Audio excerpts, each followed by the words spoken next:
Oh no, we're too close to the Chernobyl reactor. The radiation's too high. Martha, come back. You're too close.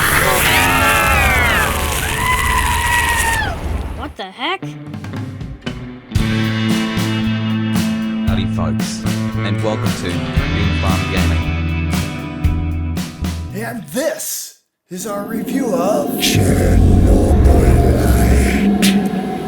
I'd like to thank the publisher for providing me a review copy of the game prior to its release. It was developed by the Farm 51, Reality 51, and published in cooperation with All In Games and Matamore. Oh boy, sounds like somebody needs to go brush their teeth. This game was released on September 28th to the Xbox, PlayStation, and Steam Marketplace at the budget price of $29.99. Igor, wake up, you sleepyhead. Look over there. Do you remember the glade just beyond those trees? That's where you proposed to me.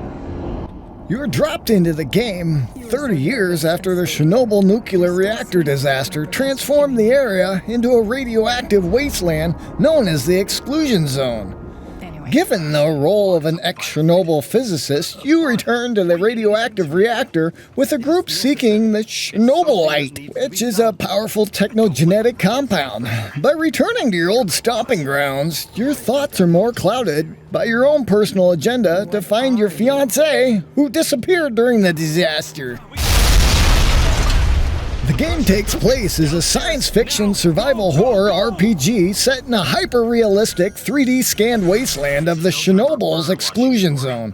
The mix of free exploration with some mild RPG elements on top of basic survival tactics quickly leads to heart-racing realism only found in a handful of modern games. Chernobylite's survival horror RPG features include many of the standard features found in similar games: base building, companion management, crafting, stealth mechanics, all wrapped up into a radioactive Fallout environment. Speaking of environment, look around. This is what the game's all about, this gorgeous environment. And as I had previously mentioned, the developer took 3D scans of abandoned radioactive city of Piprat It is pronounced Pritet. You dom as Bean Farm. to make the environment look as realistically as possible. This extra step really helps the dark, overgrown environment sink into your subconscious as you creep through the condemned and abandoned buildings in search of supplies, objectives, and targets. The combat felt fairly standard for an FPS shooter. If anything, the melee seemed a little sluggish and hard to connect. On top of the typical sneak around and murder people simulator, the game is a whole list of survival skills to help you advance your playstyle. In between each mission, you have the opportunity to use items you've collected in the wasteland to help craft and outfit your base with upgraded furniture, beds, storage shelves, and crafting tables, many of which affect how well-rested you and your gangly group of riffraff are each night, leading to your overall health and effectiveness when bringing home the bacon. Given the choice to offer out no rations, half, full, or double to each member will affect their happiness levels, which directly impacts their performance during the next mission. You also have the option to train with your compadres, unlocking a list of perks that will make you an unstoppable killing machine.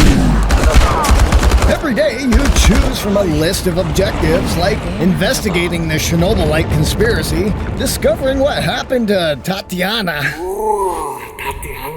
and purely surviving the horrifying dangers of the exclusion zone, including radiation, disease, a hostile military presence, brutal creatures created by the Chernobylite, and a mysterious adversary called the Black Stalker. Yeah, that's right, folks. I'm the Black Stalker.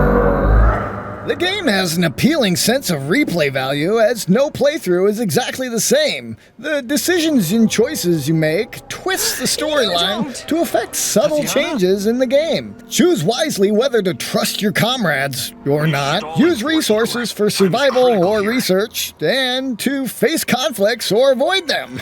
Your choice. Use Igor's self-constructed portal gun to teleport between locations, see memories through time, and revive, after death, back in time to change important decisions that affect the overall storyline. The background music and environmental sound effects are extraordinarily accurate and really help build the environment and encompass you as the player character into the world. This is one of the games that I'll encourage players to play at night, or at least in a darkened room with a really good pair of headphones, or at least without real-world distractions. Achievement and trophy hunters will want to look elsewhere, as the game comes in with about a 25-hour completion estimate. Although it's not overly difficult using the difficulty options, it's not a game you'll just want to burn straight through. There are a lot of things to see and do within the world, and it's easy to wander off course from your current objective, exploring these lush environments. Not to mention, the developer is continuing to add DLC and are continuing to expand and support the game. Here's a copy of their current planned roadmap through the end of next year. So, the game in its current state is completely finalized. The developer is continuing to work on polishing the game and fix bugs as well as crank out DLC for it. I was blown away at the sheer scope and undertaking of all the minute details put into the world.